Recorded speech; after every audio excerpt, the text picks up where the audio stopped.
Hola a todos, a todas, a todos quienes están conectados ahora a esta Feria del Libro de Córdoba. Yo soy Paula Mónaco Felipe, soy periodista cordobesa, radicada en México, y hoy tengo el gusto de poder presentar a mi colega Santiago O'Donnell, quien está en Buenos Aires y es autor del libro Hermano.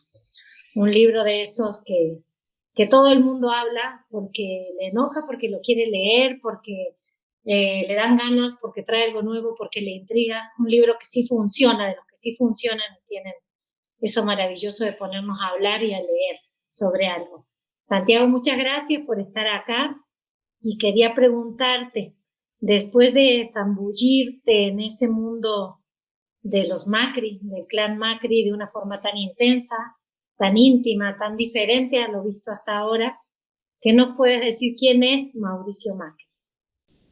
Bueno, antes que nada, Paula, te agradezco muchísimo esta entrevista, la oportunidad de ser entrevistado por una colega tan reconocida y tan importante, que ha hecho tan importante trabajo sobre los desaparecidos de Ayotzinapa, entre otros temas. Quería agradecerle también a Lisa Lavedosa, curadora de la feria, y especialmente a Graciela por esta invitación. Con respecto a tu pregunta, me parece que lo que aparece ahí es una persona muy humana en todo lo que son sus virtudes y sus defectos. Me parece que en general tendemos a crear héroes y villanos y, y las personas son complejas, ¿no? Y me parece que la mirada del hermano es una mirada de algún modo familiar, ¿no? De alguien que lo conoce muy de cerca porque trabajó muy cerca con él y, y que también forma parte de una dinámica familiar, que es lo que lo hace interesante, ¿no? En cuanto a las características de él, eh, me parece que lo interesante de la visión de Mariano, el hermano menor, es lleva, cómo lleva a la esfera pública las mismas características y los mismos conflictos que tiene en la esfera privada y en la esfera familiar. Esto es una persona que, por un lado, actúa siempre a través de interpósitas personas, de testaferros, de intermediarios, de voceros, que le cuesta muchas veces poner la cara y hacerse cargo por lo que hace, que le gusta manejar, digamos, como una especie de titiritero a las distintas relaciones que usa para ejercer su poder. Esto, digamos, se traslada por un lado a su empresa, pero también a su experiencia como gerenciador y presidente del club de Boca Juniors y después en la política, primero como jefe de gobierno y después como presidente. Creo que esa sería un poco la característica principal, ¿no? Y también una necesidad muy grande de algún modo de lograr bienes materiales, muchas veces de una manera poco escrupulosa, ¿no? O sea, una persona que más que pareciera, ¿no? Que más que estar atada a grandes visiones y a sueños, o si quieres en contraste con lo que era el padre, que era una persona que asumía muchísimos riesgos, pareciera que Mauricio Macri es una persona que le interesa mucho acumular bienes materiales porque de esa manera puede lograr tapar cierta inseguridad, me parece, ¿no? Que él necesita estar seguro y que su manera de estar seguro es a través de la acumulación, ya sea política como económica. Bueno, vos lo comentás con una seriedad analítica admirable. A mí me cuesta despegarme cuando empecé a leer el libro y las historias de esta sensación de dramas intestinos de familia de la realeza europea, de historias de pasillos, silencios, simulaciones, rencores añejos, complejos. ¿Cómo definís este libro? ¿Es un libro que va hacia lo político, que tiene también de eso otro, que se acerca a las novelas, a los dramas palaciegos? ¿Cómo es?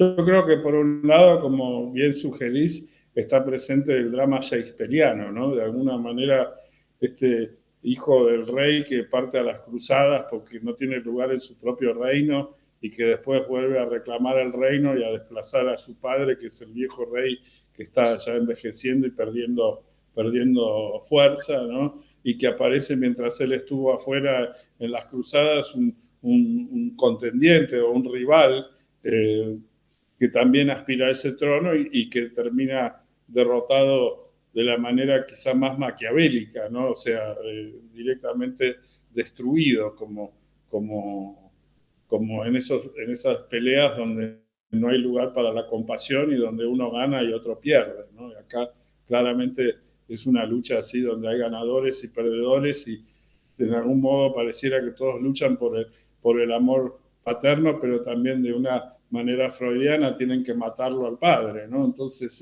están todos estos argumentos con los cuales todos los que nos gustan las telenovelas o los dramas y también los psicólogos se pueden hacer una fiesta con esta familia y con estas confesiones íntimas. Creo que nunca se ha hablado de una manera tan íntima de una familia empresaria de la Argentina, ¿no? Cómo es sentarse a la mesa de una familia tan poderosa, creo que no se ha contado periodísticamente.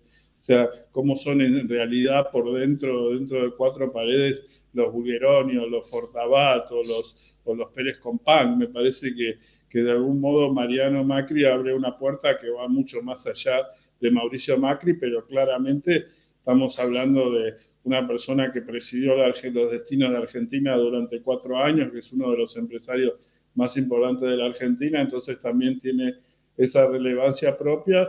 Y claro, como también decías vos en tu pregunta, hay una serie de datos duros que hacen a, digamos, temas que directamente están reñidos con delitos, ¿no? O con faltas graves de ética o de conflictos de interés que aparecen en el libro y que realmente debería llamar la atención de la justicia argentina. Entonces también hay mucha información de esta que los periodistas llamamos como información dura o información caliente o primicias o aún en algunos se llaman bombas o noticias realmente que por lo menos a mí me impactaron mucho y creo que a los lectores también en cuanto a cómo funcionaban estas empresas de paja, estos conflictos de interés, eh, y todo realmente respaldado por denuncias en tribunales que hasta el día de la aparición del libro nunca se habían dado a conocer.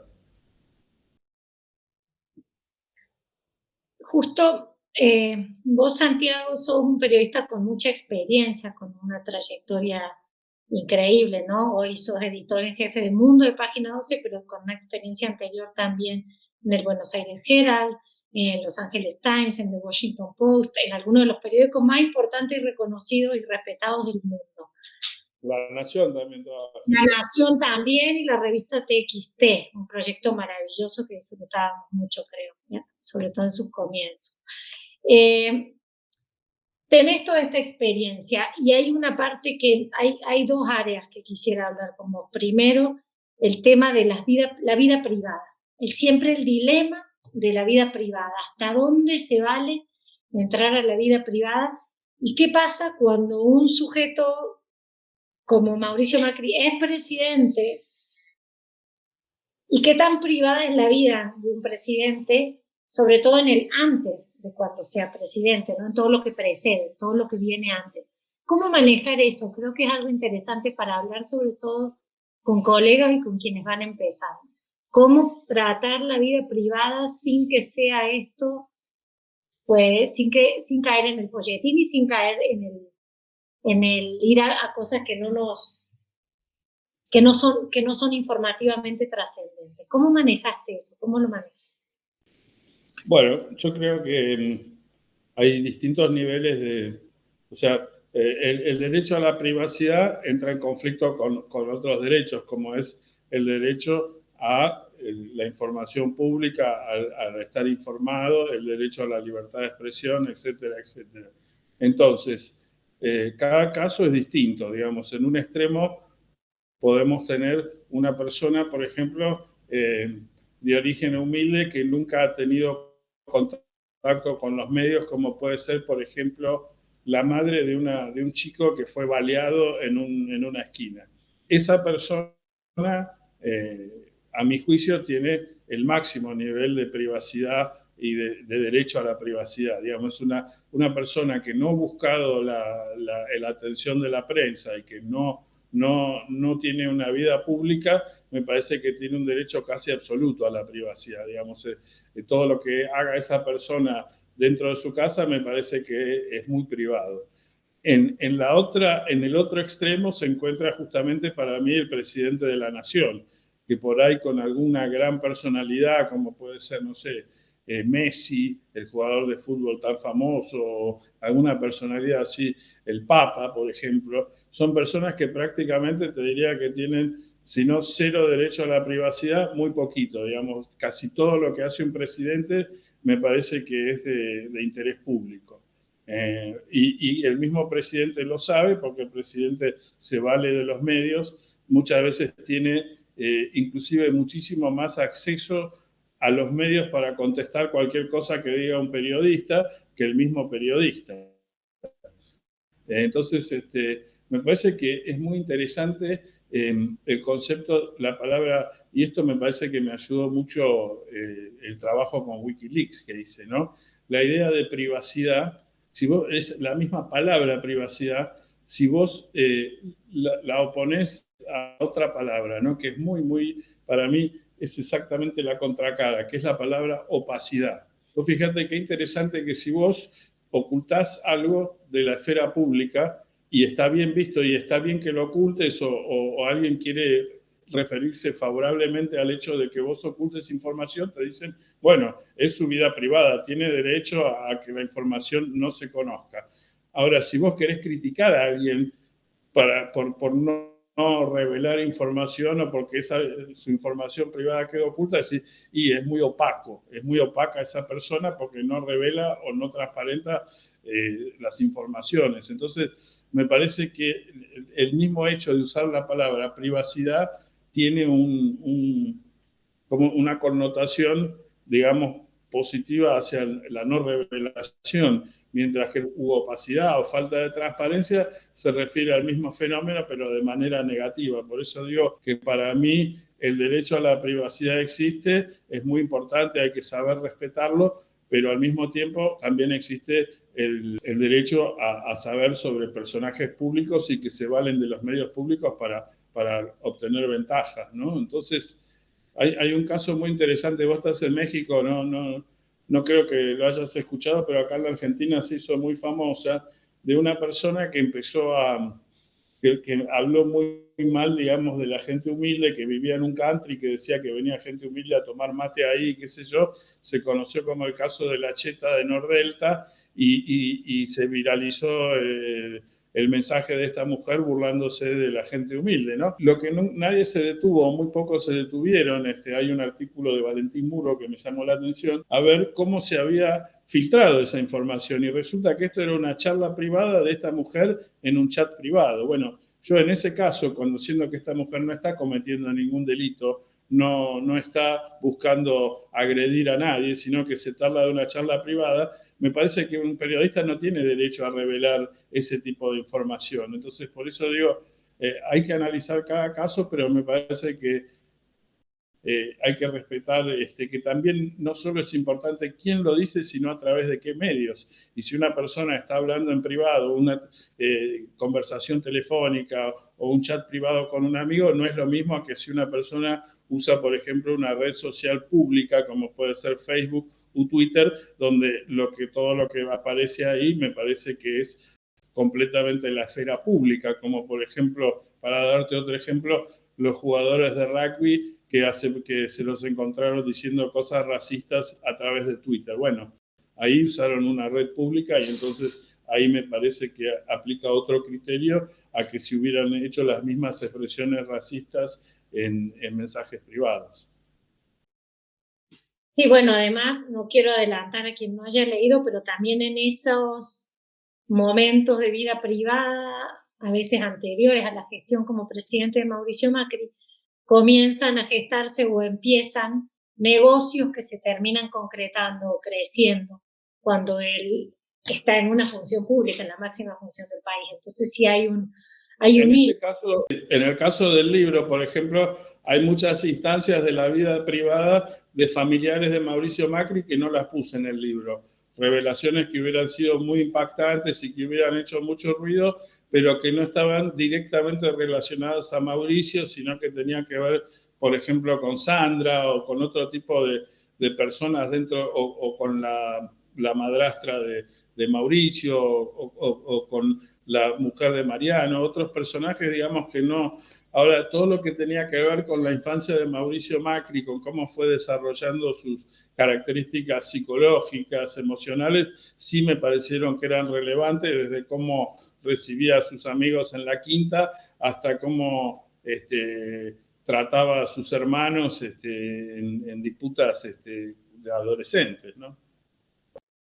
Claro, está en este tipo de temas que está este umbral de lo público y lo privado, tan importante lo que queda dentro como lo que queda fuera. Ya adelantaste un poco qué quedó fuera, no quiero que cuentes qué quedó fuera porque por algo lo dejaste fuera, pero genéricamente, ¿qué y por qué dejaste fuera cosas? Me parece que lo interesante era mostrar justamente cómo el Mauricio Macri privado de alguna manera te muestra cómo fue después en público, que era un poco lo que decía Mariano Macri, ¿no? Que por qué vino a hacer la confesión que hizo conmigo, esas 17 horas grabadas, ¿no? Y él decía que él daba 3 razones. Una, que decía que de alguna manera Mauricio Macri había ofendido o manchado la memoria de su padre por razones de conveniencia política, y él quería limpiar y reivindicar del nombre del padre, como diciendo que era lo opuesto a lo que decía la campaña de marketing político de que Franco Macri era el mafioso y Mauricio era el transparente, y Franco Macri era el que vivía del Estado y Mauricio Macri representaba la nueva política, etcétera, etcétera. Toda una serie de paradigmas que para Mariano Macri no solo eran injustos, sino que eran muy dolorosos para él como parte de la familia y como parte del grupo fundacional de lo que fue toda la empresa Macri, ¿no? Él trabajó codo a codo con Mauricio y con Franco, ¿no? Y el segundo punto era que él sentía que Mauricio Macri le había hecho un gran daño a él y se lo seguía haciendo al no reconocerle, digamos, una parte de lo que le correspondía a él de las acciones de la empresa, ¿no? Como que él había sido castigado por no dejarse avasallar por Mauricio y había perdido todos sus derechos económicos, y de alguna manera todo eso le había impactado en su propia salud, ¿no? Y él de alguna manera necesitaba decir su verdad para curarse en vida, ¿no? Y la tercera era que él sentía que realmente lo que Mauricio Macri había hecho a su familia y a él a nivel privado es lo mismo que le había hecho a los argentinos a nivel público, esta cosa de las promesas falsas, de decir una cosa en público y ser distinto en privado, como él decía, de vender promesas de ídolos de barro, de hacer que la gente coma vidrio, ¿no? De decir una cosa y realmente ser otra. Santiago, bueno, antes de este escribiste otros 3 libros. Argenleaks, Politileaks y Derechos Humanos, la historia del CES. ¿Cuál me estoy perdiendo? Argent Papers, que escribí sobre los Panama Papers con Tomás Luquín. Y luego Argenleaks, no es me confundí. Perdón. Bueno, justamente 3 de esos 4 libros tienen que ver con filtraciones. Trabajar con filtraciones siempre es delicado, ¿no? Siempre es como peligroso, ¿no? ¿Cómo hace uno, cómo se puede hacer para sortear el peligro de que a uno le pasen lo que llamamos carne podrida en el gremio? ¿O cómo hacer también para no ser utilizados o funcionales a algún discurso? ¿Cuál es el parámetro? ¿Cuál es el sí? ¿Cuál es el no? ¿Hasta dónde sí? ¿Cómo se define? ¿Hasta qué punto con la filtración podemos hacer un periodismo que sea responsable y coherente y honesto? Mira, te diría que yo cada vez más estoy convencido que es casi la única manera, que es trabajar con filtraciones. O sea, el periodismo, como bien sabes, ha cambiado mucho. La idea de medios, la idea de mediáticos, de intermediación, me parece que hoy en día está completamente obsoleta. O sea, las grandes corporaciones, los grandes personajes hablan directamente, ya no necesitan la mediación, entre comillas, de los medios, ya no necesitan el rol del periodista como intermediario entre la sociedad y los protagonistas, ya no existe más. Cualquier empresa tiene su página web, su vocero, sus PowerPoints, su uso de las redes sociales. Por otro lado, todos somos de alguna manera periodistas en tanto todos publicamos desde las existencias de las redes sociales. Entonces, ¿qué es lo que pasa? El paradigma ha cambiado, ¿no? El paradigma del periodismo, que antes era el equilibrio, esto de mostrar los distintos lados de una historia, lo de tratar de, si bien la objetividad y el equilibrio nunca va a existir, por lo menos intentarlo. Creo que es el periodismo de Watergate, el periodismo de las escuelas de periodismo, que si bien pensamos que duró siempre, en realidad tuvo desde el 73 hasta el 90 y pico, duró, no duró más que eso. Y ahí cambió el paradigma y el nuevo paradigma pasó a ser el de la transparencia, ¿no? O sea, ya no importa que yo represente todos los puntos de vista, sino que lo único que importa es que yo sea honesto sobre dónde estoy parado. Entonces, ya no necesito, si hay un elefante en el cuarto, no necesito hablar del elefante, cuento todo lo demás, lo que me conviene contar, y lo que no me conviene contar me lo callo, ¿no? Ahora, el problema para mí es que esta nueva idea de periodismo, en realidad, o sea, ya lo hace imposible de distinguir de las otras dos grandes corrientes de comunicación pública, que son la propaganda y la publicidad. O sea, si perdemos el paradigma del equilibrio, entonces, ¿cómo distinguimos el periodismo de propaganda o de publicidad? ¿No? O sea, ¿cómo se distingue eso de la propaganda? Digamos, la propaganda no significa que sea mentira. La propaganda como la publicidad pueden ser verdad. La única diferencia con lo que, y no solo lo que sí, la idea ya sea de vender un producto de publicidad o de vender una idea o defender una postura o una corporación, que vendría a ser la propaganda. Entonces, ¿qué es lo que queda? Queda el documento. Necesita que le dé el documento, y ese documento que nadie puede refutar y que nadie puede decir, como decís vos, acá hubo una operación o no, ¿no? Con respecto a ser operado, digamos, a que te planten algo intencionalmente, hace poco escuché una frase buenísima, un periodista que lo acusaban de lo mismo en Estados Unidos, ¿no? Y el tipo decía, todo el mundo tiene un ángulo, hasta mi mamá cuando me llama con un ángulo, o sea, todo el mundo tiene una razón para la cual te da información. El tema que me parece más importante es si la información es verídica, si es de interés público y si necesita ser publicada. Y en ese sentido, claro, cada vez más los periodistas asumimos un rol de curación, ¿no? Y en ese sentido me parece que el sitio de filtraciones como Wikileaks inclusive tiene un récord de no información falsa, muchísimo mejor que el New York Times, por nombrar al mejor diario del mundo. Puede ser La Jornada de México, puede ser cualquier gran diario, envidiaría el nivel de no información falsa que tiene la red Wikileaks, que ha publicado millones de documentos sin que nadie pueda decir que ninguno es falso. Y eso que el propio Wikileaks y sobre todo la red Anonymous ha destapado esfuerzos de compañías de seguridad estadounidenses de venderle información falsa al sitio, y sin embargo no lo compraron, porque me parece que cualquier buen chequeo o buen periodista puede distinguir. El problema es cuando estás muy influido, ya sea, qué sé yo, sos un periodista pro gobierno, sos un periodista pro oposición, entonces te dan información verosímil que ratifica, digamos, la postura política de tu patrón, y muchas veces entonces el periodista se tienta y no realiza los chequeos necesarios por una idea de ascender políticamente dentro de su medio o recibir otro tipo de gratificaciones, y le hace perder digamos, la mirada crítica, pero yo creo que hay algo que me dijo Assange que siempre lo recuerdo, ¿no?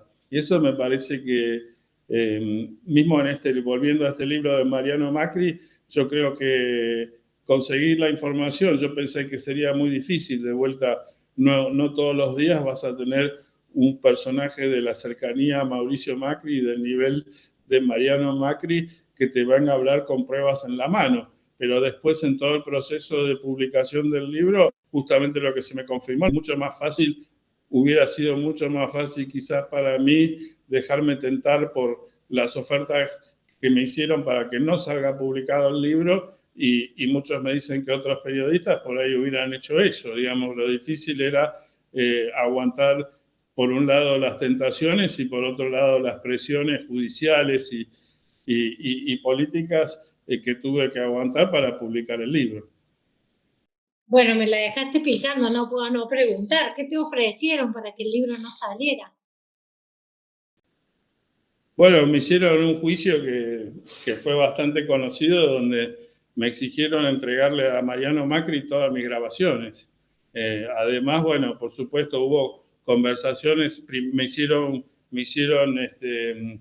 un juicio, intentaron impedir la publicación del libro, algo que es completamente inaudito en la historia argentina, sobre todo desde que la historia moderna hay una jurisprudencia muy clara en la Argentina de no censura previa. Igual fueron no solo a tribunales, sino que apelaron y fueron a la Cámara de Apelaciones para tratar de que el libro no salga.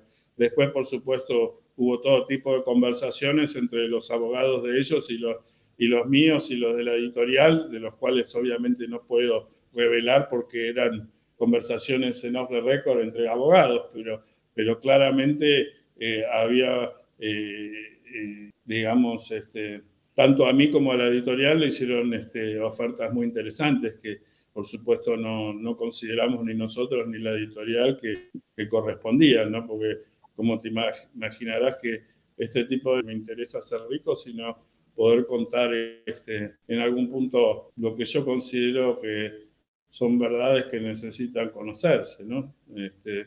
Y yo creo que la contracara de la verdad también es la traición, ¿no? Es muy difícil, o por lo menos es imposible revelar secretos fuertes sin traicionar algún sentimiento, ¿no? Y hablando como de contracaras, Mariano no te dio una entrevista, te dio varias.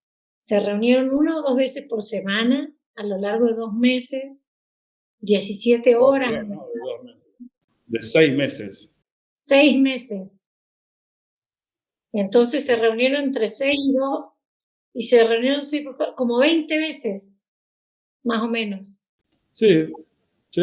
De ahí salen las 17 horas grabadas, hubo 2, 3 reuniones antes de empezar a grabar, hubo después 17 horas de grabaciones y hubo incontables reuniones que no grabamos. Se reunieron más de 20 veces, 17 horas de grabación. Fue él el que te buscó para contarte todo esto, no quiero adelantar. ¿Por qué? Porque cuando lo lean entenderán. Pero después se arrepintió de darte las entrevistas. Luego se arrepintió de arrepentirse. Hay muchas idas y vueltas ahí. ¿Cómo te explicas esto? ¿Qué pasa?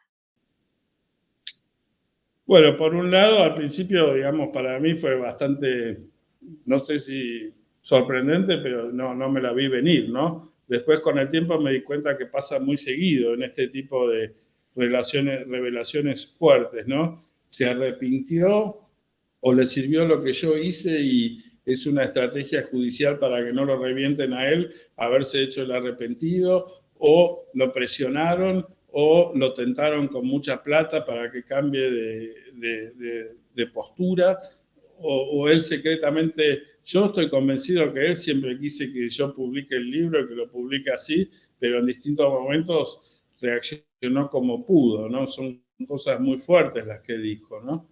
Pero después me recuerda el senador Cantarero también tuvo idas y vueltas con el presidente de Coimas en el Senado, ¿no? O sea, llega un momento en que la presión, imagínate si para mí fue fuertísima, no me quiero ni imaginar lo que habrá sido para él. Y por otro lado, él claramente tenía un deseo de cobrar un dinero que él considera que es suyo, que iba en paralelo con su deseo de confesar esto, y son dos objetivos que son casi contradictorios. Entonces, en algún momento por ahí prevaleció su interés por su resarcimiento, y en otro prevaleció su interés por decir su verdad, ¿no? Pero es cierto lo que decís vos, que en un momento dado, primero, bueno, con su silencio de algún modo avaló el libro y apoyó el libro. Después, cuando fue a declarar a la primera causa en la cual le tocó declarar por temas vinculados al libro, si bien no desmintió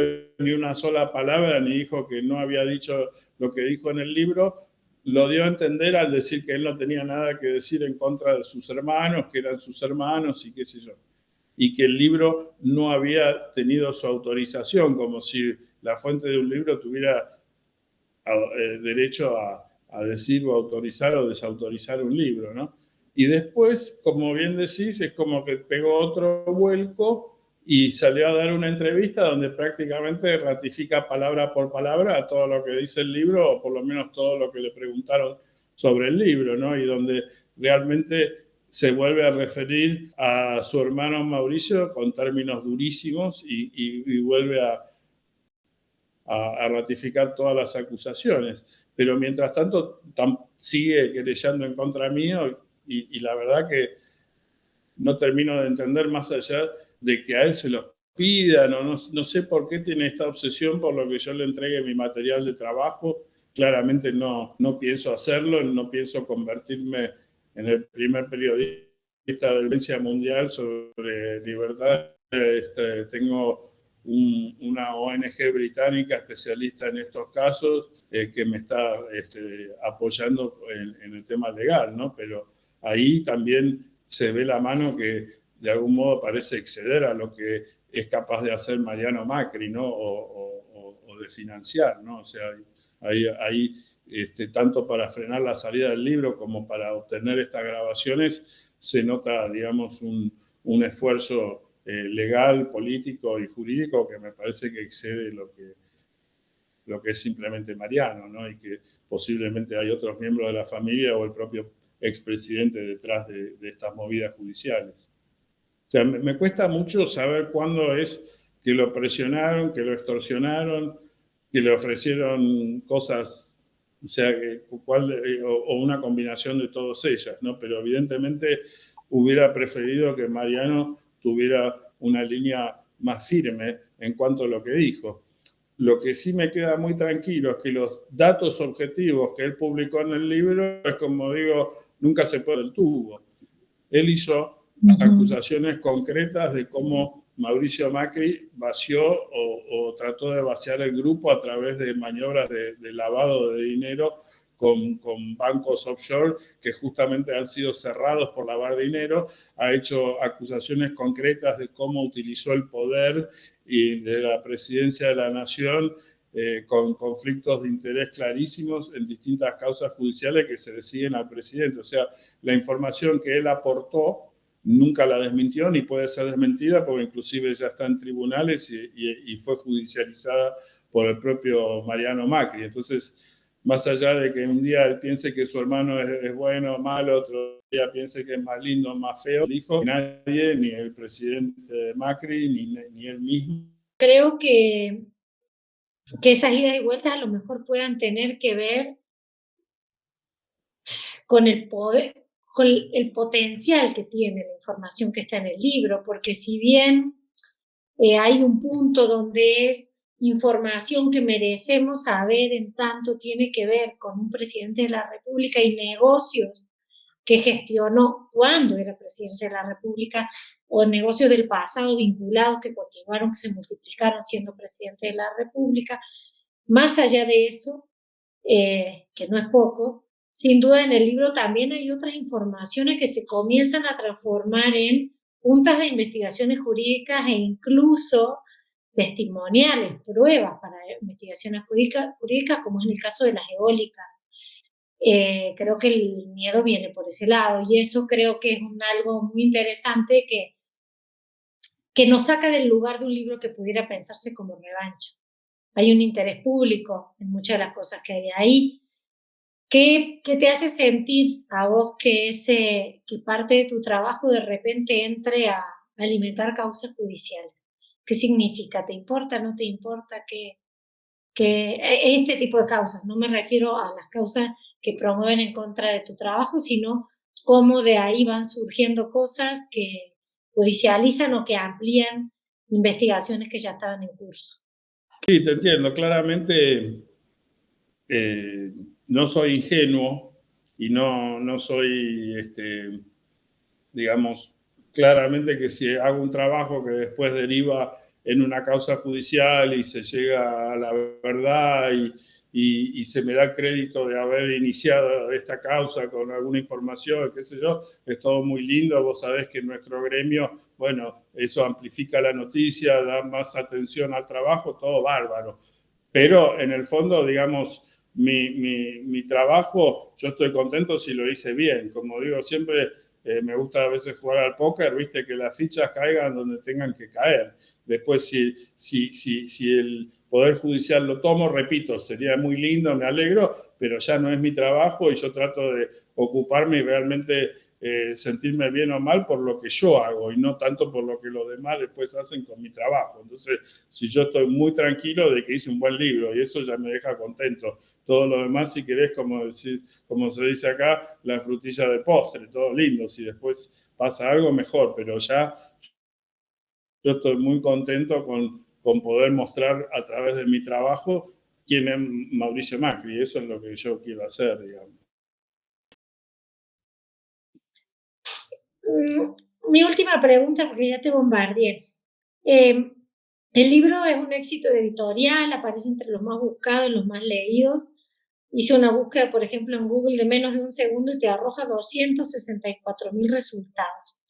Pero hago las cuentas de los meses de la plática con Mariano, de las 17 horas de entrevista, y es inevitable darse cuenta que lo tuviste que hacer muy rápido. Ir a contrarreloj es algo propio del periodismo, siempre estamos para ayer, siempre todo hay que entregarlo rápido, siempre es tarde, pero al mismo tiempo vos también sos editor, tenés una trayectoria de editor y eso es la obsesión por el detalle, el pulir el texto, el darle una nueva vuelta para que encuentre los cauces. ¿Cómo fue hacerlo en ese poco tiempo? ¿Cómo fue el proceso? ¿Por qué decidiste sacarlo tan rápido? ¿Qué era lo que se jugaba ahí? ¿Cómo lo viviste? ¿Qué nos podés contar de ese proceso aceleradísimo para hacer un libro tan denso?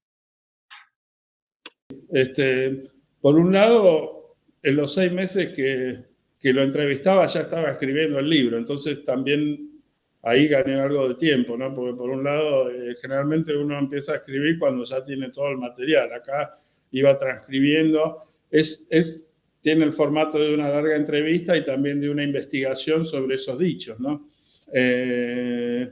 Sí, yo creo que me lo tomo como escribir 5 o 6 notas largas, ¿no? O sea, viste, hay corredores de 50 metros, de 100 metros, de 500 metros, de maratón, de media maratón.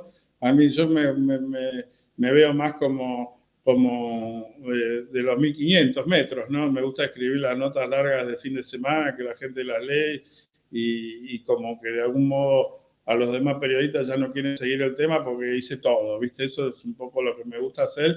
Y entonces acá es como hacer 5 o 6 entrevistas grandes, qué sé yo, no sé.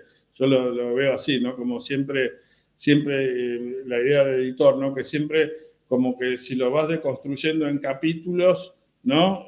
Entonces es menos, ¿viste? Decir, bueno, tengo que hacer 20 notas medianas, en vez de escribir tengo que escribir un libro, ¿viste? Entonces me parecía que acá claramente había mucho riesgo, ¿no? Que Mariano cuando empezó a hablar estaba diciendo unas bombas terribles y lo importante era publicar, ¿viste? Y como bien sabes vos que has trabajado en un país tan peligroso como es México, el momento más vulnerable del periodista es antes de publicar, ¿viste? Una vez que publicaste, ya, digamos, el costo-beneficio para el que te quiera hacer daño cambia completamente. Total, ya el libro ya está publicado y encima queda muy claro quién es el que te daña si lo hace después. Entonces, tu momento de vulnerabilidad, de inseguridad es antes. Entonces, me parecía realmente tengo una bomba, no necesito más que esto, ¿viste? Publiquémoslo lo antes posible porque cada vez que se demore va a ser más difícil publicarlo, ¿no? Y de hecho, el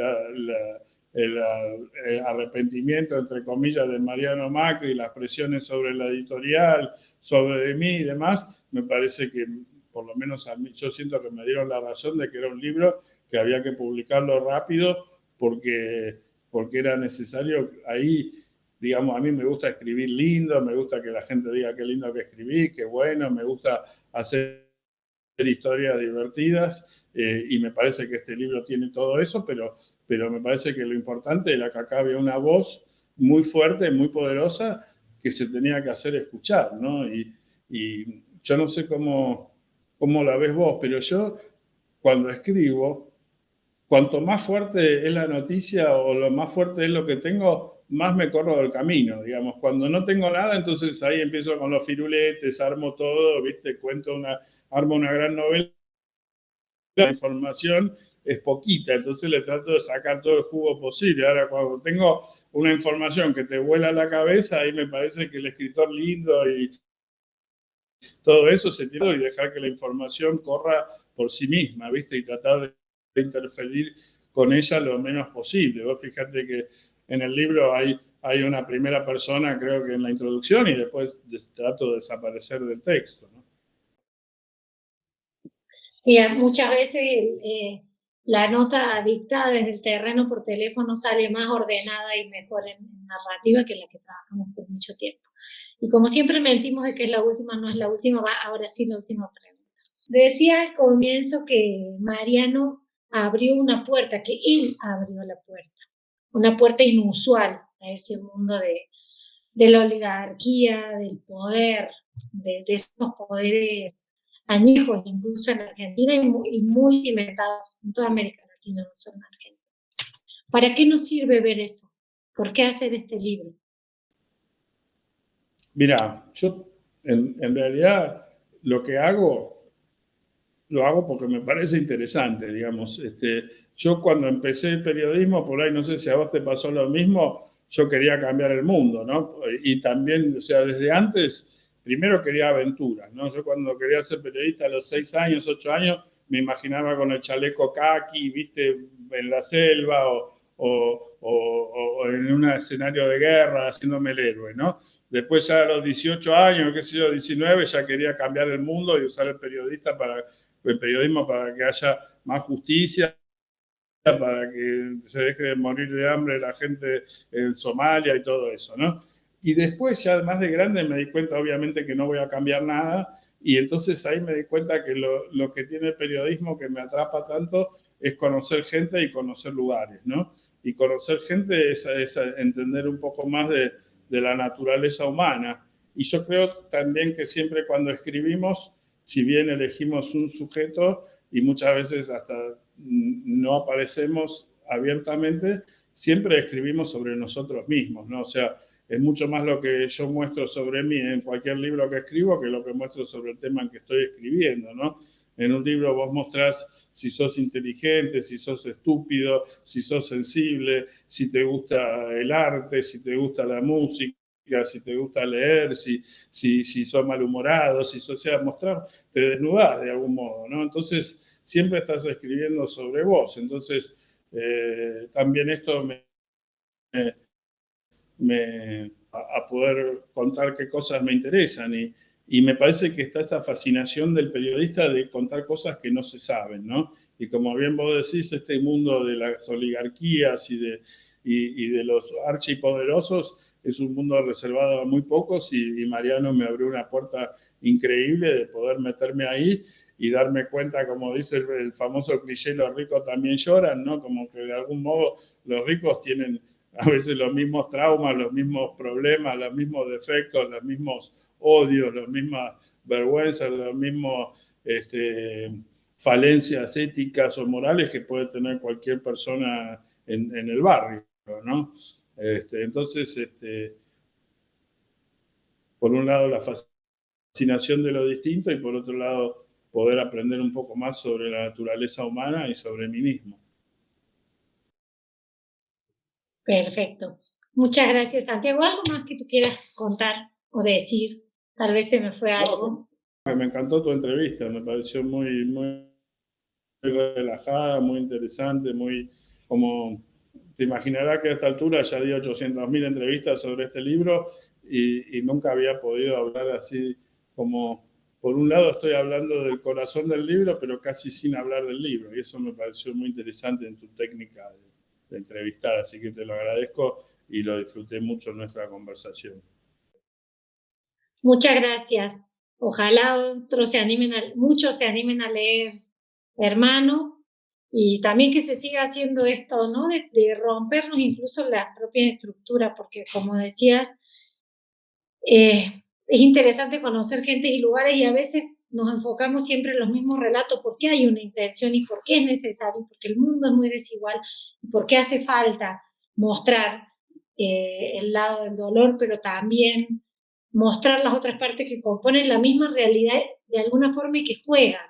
En América, en Centroamérica sobre todo, y aquí en México un poco, en estos últimos años ha habido una tendencia de romper también con eso y decir, vamos también a hablar con los malos, hablar con el narco, hablar con el sicario, vamos a ver qué pasa por esa cabeza, qué vidas vivieron, qué universos habitan, y creo que es tan importante ver todas esas partes del universo para tratar de entender el todo. No sé si algún día lo vamos a tratar, pero en esa vamos. Siempre le digo a mis pasantes, a mis estudiantes, que yo tengo la regla número 1 del periodismo para mí es no me lo digas, mostrámelo. Y, viste, decir es fácil, lo difícil es mostrar y me parece que cuando vos le decís al lector lo que tiene que pensar o lo que tiene que ver, el lector se te retoba y te contesta, no, y si es distinto, ¿y por qué tiene que ser lo que vos decís? En cambio, si vos le mostrás y no le decís nada, el lector dice, ajá, mirá lo que descubrí en tu texto, y lo terminás induciendo a pensar lo que vos querés pensar, ¿viste? Entonces nunca le tenés que decir al lector cómo te tiene que leer, simplemente mostrarle y que el lector saque sus conclusiones, y ahí va a terminar, por lo que vos le mostrás, más cerca de lo que vos querés decirle. No sé si se entendió. Sí, se entiende. Muchas cosas interesantes que nos llevamos a esta charla. Me parece también bien interesante esto de que la idea de la mediación ya es obsoleto, que cada quien comunica, empezar a buscar esas otras formas de documentar, de contar, de mostrar, y también recurrir a las cosas, a las herramientas que están ahí, desde la transparencia, desde las filtraciones, y sin perder, en mi humilde opinión, el ir al terreno. Yo siento que sí. Claro, Sí, pero yo creo que lo importante ahora es ir a la fuente primaria, a la no desmentible, a la que no te pueden decir esto es mentira, esto no funciona o esto no es suficiente. Creo que tenemos demasiado off the record, del allegado que dijo, que diría, viste. Y por otro lado, lo que también decís vos, ¿no? Todas estas filtraciones basura que son meras invasiones a la privacidad de las personas disfrazadas de pseudo periodismo, ¿no? Y me parece que por eso tenemos que ir a documentos que demuestren que se está cometiendo una injusticia, que se demuestre que temas de interés, evidente interés público, y que esos documentos, esas pruebas, o en este caso como en el de Mariano, testimonios primarios directos y grabados y registrados, me parece que eso es el último refugio del periodismo, y lo demás, como te dije, es toda publicidad y propaganda disfrazada con lenguaje periodístico. Bueno, muchas gracias, Santiago. Muchas gracias a todos quienes estuvieron viendo. Ahora a leer Hermanos y a seguir hablando y discutiendo y analizando y entendiendo también cómo se han robado tanto de lo que se robaron, pero ojalá un día lograr que lo devuelvan. Bueno, muchísimas gracias. Gracias. Muchas gracias. Un gustazo. Igualmente.